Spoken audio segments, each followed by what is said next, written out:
অজু অবস্থায় নামাজের মাঝে বাচ্চাদের টয়লেট ক্লিন করার প্রয়োজন হলে আবার কি অজু করতে হবে নাকি আগের অজুতেই নামাজ পড়া যাবে?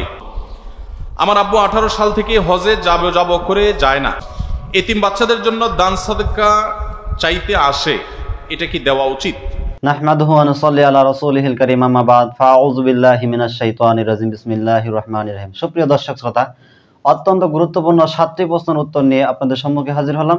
তো 7টি প্রশ্নের মধ্যে থাকছে সর্বপ্রথম প্রশ্ন, অজুর পর যদি শিশু বাচ্চাদের টয়লেট পরিষ্কারের কোনো প্রয়োজন হয়, সেক্ষেত্রে পরিষ্কার করার পর আবার পুনরায় অজু করতে হবে কিনা, এই বিষয়টি সম্পর্কে আমরা জানবো।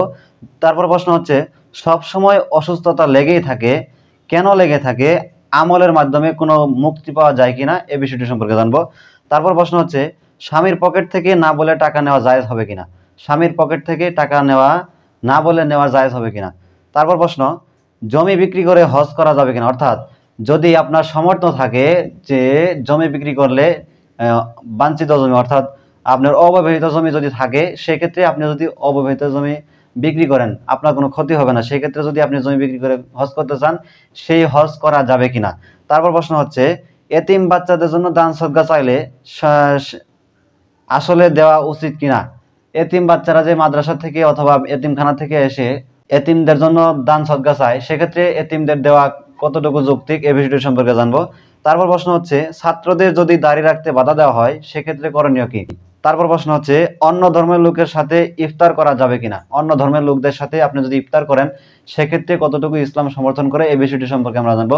তো বন্ধুরা, এই প্রশ্নগুলো উত্তর শায়েখ আহমদুল্লাহ হুজুরের কাছ থেকে আমরা শুনবো। তো সর্বপ্রথম প্রশ্ন, অজুর পর যদি বাচ্চাদের টয়লেট পরিষ্কার করার কোনো প্রয়োজন হয়, সেক্ষেত্রে টয়লেট পরিষ্কার করার পর পুনরায় অজু করতে হবে কিনা, এই বিষয়টি সম্পর্কে আমরা শায়েখ আহমদুল্লাহ হুজুরের কাছ থেকে শুনে আসি।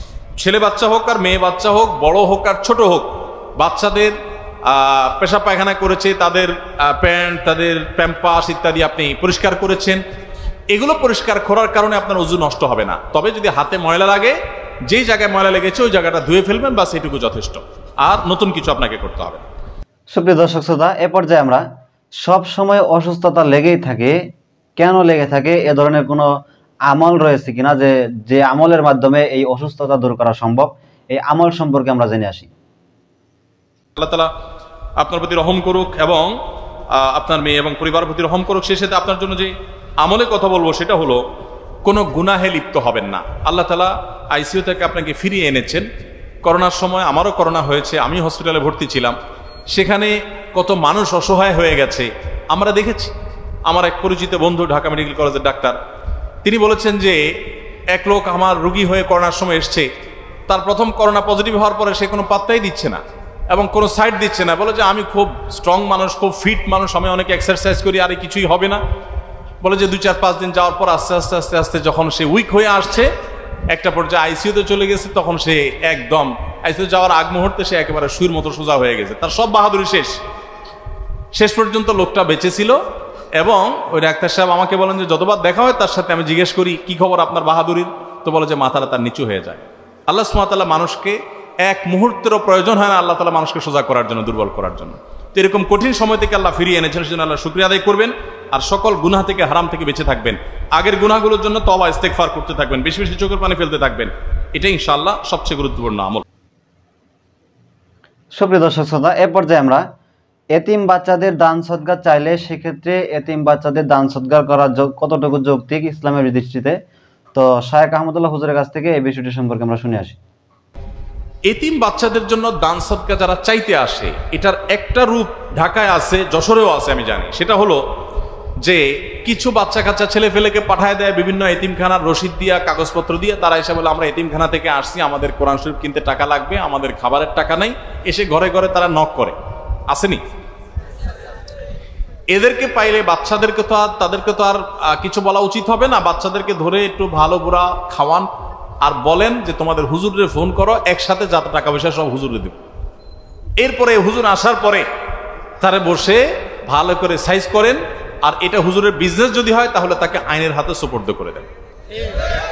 কারণ এদের বড় একটা অংশ ফ্রড, প্রতারক, তারা এই বাচ্চাগুলোকে পুঁজি হিসাবে ব্যবহার করে এবং এটা ইসলাম এবং মুসলমানদের জন্য অপমানজনক। আমরা আমাদের আসুন্নাহ ফাউন্ডেশন থেকে ইয়েতিম লালন পালন করার জন্য ইয়েতিম আমরা খুঁজে পাই না। খুঁজে পাই না মানে কি? এতিম যারা আছে বিভিন্ন মাদ্রাসায় তাদের স্পন্সর আছে, স্পন্সর নাই এরকম এতিম আমরা খুঁজি। আমরা সার্কুলার দেই প্রতি বছর যে সারা দেশে যত এতিম আছে, যারা অসহায় আছে, তারা আবেদন করেন, তাদের শতভাগ স্কলারশিপ, তাদের সকল খরচ খরচা আমরা বহন করব আমাদের এতিম ফান্ড থেকে। তো সেখানে প্রপার এতিম পাইতে কষ্ট হয়ে যায়। আর এখানে এতিম খানা পায় না, দুয়ারে দুয়ারে খানা আর কোরআন শরীফ কিনতে টাকার জন্য যায়। এদের অনেককে আমি ধরেছি এবং তাদের হুজুরদের ফোন দেওয়ার পর সদুত্তর দিতে পারে না। এদের অনেকেই প্রকৃত অর্থে হুজুরও না, জাস্ট লেবাস লাগাইছে এই বাচ্চাগুলো থেকে তারা বিজনেস করে। অতএব অনেকে আমরা মনে করি না, সরলতার কারণে বিশ্বাস করি না। বিশ্বাস করার কোনো কারণ নাই। বিশেষ করে আপনি অবিশ্বাসও করার দরকার না, আপনি খোঁজ খবর নেন, আপনি চেক করেন সন্দেহ হলে। তবে এটা ঠিক, ফালা তানহার, যারা মানুষের কাছে চায় তাদেরকে ধমক দিতে আল্লাহ নিষেধ করেছেন। বিদায় তাদেরকে, বাচ্চাদেরকে আপনি ধমক দিবেন না, কিন্তু নাটের গুরুগুলোকে খুঁজে বের করবেন যে কেন আল্লাহর দ্বীনকে তুমি অপমান করছো। বহু মাদ্রাসা আছে, সেখানে ইয়েতিমদের ফান্ড আছে, তহবিল আছে, গোরবা ফান্ড আছে, সেখানে ভর্তি হবে। প্রয়োজনে হুজুররা যাবে তাদের কালেকশনের জন্য, বাচ্চাদেরকে কেন পাঠানো হবে? এই বিষয়ে আমাদের প্রত্যেকেরই সতর্ক হওয়া দরকার এবং দায়িত্বশীল ভূমিকা রাখা দরকার। এ পর্যায়ে আমরা জমি বিক্রি করে হজ করা যাবে কিনা, জায়গা জমি বিক্রি করে হজ করতে গেলে সেক্ষেত্রে হজ করা যাবে কিনা, এই বিষয়টি সম্পর্কে আমরা শুনে আসি। দেখুন, প্রথম কথা হলো যে মাশাআল্লাহ, এটা ভালো কথা যে ছেলে বাপরে নসিহত করার জন্য চিঠি লিখেছে। এটা তো অনেক আনন্দের বিষয়। আমাদের ঘরে যে এরকম ছেলে আছে যে বাবার সংশোধন চায়, এটা তো আনন্দের বিষয়, আলহামদুলিল্লাহ। দেখুন, যদি সম্পদ বিক্রি করে হজে যাওয়ার প্রশ্ন আসে, তাহলে আমরা বলবো মানুষ যে সম্পদের উপরে নির্ভরশীল, ধরেন একটা বাড়ির ভাড়া পেয়ে আপনার সংসার চলে, দোকানে ভাড়া পেয়ে আপনার সংসার চলে, জমির চাষাবাদ দিয়ে আপনার সংসার চলে, তো ওইটা বিক্রি করে শরীয়ত আপনাকে হজ করতে বলে না। কিন্তু যেটার উপর আপনি নির্ভরশীল না, যেটা আপনার অতিরিক্ত প্রয়োজনে, সেটা বিক্রি করেও আপনাকে হজ করতে হবে। আর ছেলে মেয়ের খরচের জন্য, অন্যান্য খরচের জন্য আপনি লক্ষ টাকা খরচ করতে পারেন মাসে, কিন্তু হজের জন্য আপনি টাকা জমাতে পারেন না, এটা অবশ্যই দুর্ভাগ্যের ব্যাপার। আমাদের কাছে দুনিয়া প্রাধান্য পেয়ে যাওয়ার কারণে এই দুরবস্থা হয়। যারা আখেরাতের প্রতি ঈমান আনে, তাদের কাছে আখেরাতটাই অনেক বড় থাকে, পাশাপাশি তারা দুনিয়াকে চালিয়ে যায়। অতএব এরকম মানুষকে আমি বলবো, কোনো আল্লাহওয়ালা, কোনো নেককার মানুষের সোহবত, কোনো আমলদার মানুষের, কোনো আব্দে সালেহ বা নেককার আল্লাহওয়ালা মানুষের সোহবতে তাকে বেশি বেশি নেন। ইনশাআল্লাহ আশা করা যায় তার ভিতরে দুনিয়ামুখিতা কমবে এবং দিনদারিতা বাড়বে। সুপ্রিয় দর্শক শ্রোতা, এ পর্যায়ে আমরা স্বামীর পকেট থেকে টাকা চুরি করা যাবে কিনা, এই বিষয়টি সম্পর্কে আমরা শায়েখ আহমদুল্লাহ হুজুরের কাছ থেকে শুনে আসি। যদি কোনো স্বামী ন্যায্য পাওনা না দেয়, সংসারে খরচের টাকাও না দেয়, তাহলে সেক্ষেত্রে তার পকেট থেকে টাকা স্ত্রী নিতে পারেন। যদি তার ন্যায্য সংসারের বাজার খরচের টাকাও না দেয়, কঞ্জুস হয়, বা অনেক সময় দেখা যায় একাধিক বিয়ে হলে সে অন্য স্ত্রীর দিকে ঝোঁক থাকে, এখানে টাকাই না দেয়, তাহলে এক্ষেত্রে আপনার যতটুকু ভরণ পোষণের জন্য প্রয়োজন, ততটুকু তার অজান্তেও তার পকেট থেকে আপনি নিতে পারবেন।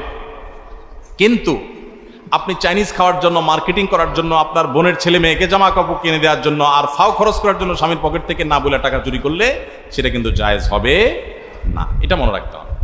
সুপ্রিয় দর্শক শ্রোতা, এ পর্যায়ে আমরা সর্বশেষ প্রশ্ন, অন্য ধর্মের লোকের সাথে ইফতার করা যাবে কিনা। অর্থাৎ একটি দোকানে যদি 4 জন কর্মচারী থাকে, সেক্ষেত্রে হিন্দুও রয়েছে, মুসলিমও রয়েছে, অথবা অন্য ধর্মের রয়েছে, সেক্ষেত্রে আপনি তাদের সাথে ইফতার করতে পারবেন কিনা, ইসলাম এটাকে সমর্থন করে কিনা, এ সম্পর্কে আমরা শায়েখ আহমদুল্লাহ হুজুরের কাছ থেকে শুনে আসি।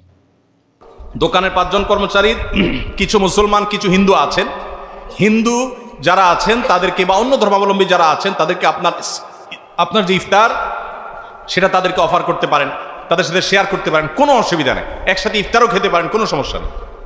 এমনকি আপনার অন্য ধর্মাবলম্বী কোনো সহকর্মী, কোনো প্রতিবেশী আপনাকে কোনো খাবার দিয়েছে, ইফতারের জন্যই দিয়েছে, সেই খাবারটা যদি হালাল হয়, আপনার সেটা গ্রহণ করতেও কোনো অসুবিধা। আমরা অনেক সময় ইসলামের নামে ভুল বুঝি বা বিভ্রান্তি ছড়াই। অনেকে মনে করে অন্য ধর্মের মানুষের সাথে গায়ে টাচ করলে বোধহয় অসুবিধা হবে।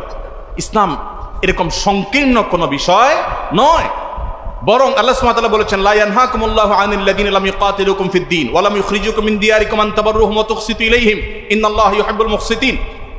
যেই সমস্ত অন্য ধর্মের অনুসারী মানুষেরা তোমাদেরকে তোমাদের বাড়ি থেকে বের করে দেয় নাই, যুদ্ধ চাপিয়ে দেয় নাই, বরং শান্তিপূর্ণ সহাবস্থান করছে, তাদের প্রতি ন্যায়নিষ্ঠ আচরণ করতে, সেই অন্য ধর্মের মানুষদের প্রতি ভালো আচরণ করতে, ইনসাফপূর্ণ আচরণ করতে আল্লাহ তোমাদের তো নিষেধ করেনি না, বরং ন্যায়নিষ্ঠ আচরণকারীদেরকে আল্লাহ ভালোবাসেন।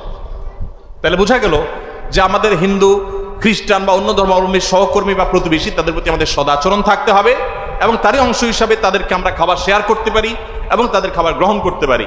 আমরা বরং ইসলামের সৌন্দর্য তাদেরকে দেখাবো, যাতে তারা ইসলামে আকৃষ্ট হয়, ইসলামের পথে আসে। আল্লাহ যেন তাদেরকে হেদায়েত দান করেন। সুপ্রিয় দর্শক শ্রোতা, এ ধরনের ইসলামিক ভিডিও পেতে আমাদের চ্যানেলটি সাবস্ক্রাইব করে পাশে থাকবেন। আপনার যদি ইসলামিক কোনো প্রশ্ন থাকে সেক্ষেত্রে কমেন্ট বক্সে অবশ্যই জানাবেন। ইনশাআল্লাহ আপনার প্রশ্নের উত্তর খুঁজে দেওয়ার চেষ্টা করব। ইনশাআল্লাহ আপনার প্রশ্নের উত্তর খুঁজে দেওয়ার চেষ্টা করব। ভালো থাকবেন, সুস্থ থাকবেন। আসসালামু আলাইকুম ওয়া রাহমাতুল্লাহি ওয়া বারাকাতুহু।